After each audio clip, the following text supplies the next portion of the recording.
Hi friends, welcome back again. Friends, మీరు ఇక్కడ చూసుకున్నట్టయితే ఇది వచ్చేసి నా ప్లాంటర్ ట్యాంక్. రీసెంట్గా అయితే దీని వీడియో అప్లోడ్ చేశాను. ఎవరైనా చూడకుండా వెళ్ళి నా ఛానల్ ఒకసారి చెక్ చేయండి. నచ్చితే ప్లీజ్ నా ఛానల్ని సబ్స్క్రైబ్ కూడా చేసుకోండి. అండ్ ఇవ్వండి, ప్లాంట్ గ్రోత్ కూడా చాలా బాగుంది. ఇవ్వండి, ఇప్పుడైతే గ్రోత్ స్టార్ట్ అయినాయి ప్లాంట్స్.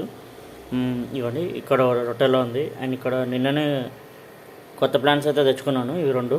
అండ్ గప్పీస్ అయితే యాడ్ చేశాను, ఎందుకంటే బెనిఫిషియల్ బ్యాక్టీరియా కోసం అయితే యాడ్ అయితే చేశాను దీంట్లో.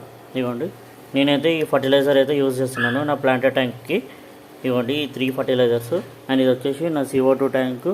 అక్కడ వచ్చేసి పంపు పెట్టుకున్నాను. అండ్ ఇది వచ్చేసి CO2 డిఫ్యూజర్. అండ్ ఇది వచ్చేసి మొత్తం గ్రో కావాలంటే ఒక 2-3 మంత్స్ అయినా ఈజీగా పడుతుంది. అంతా గ్రో అయినాక దీని అప్డేట్ అయితే వస్తుంది తొందరలో, ఫుల్ వీడియో వస్తుంది. ఇవ్వండి, పంపు పెట్టుకున్నాను. ఇది సోబో కంపెనీది పెట్టుకున్నాను మోటార్. ఇదిగోండి, స్కీమర్ లాగా పనిచేస్తుంది, పైన అంతా క్లీన్ చేస్తుంది. ఇదిగోండి, ఇలా అవుతుంది డిఫ్యూజర్.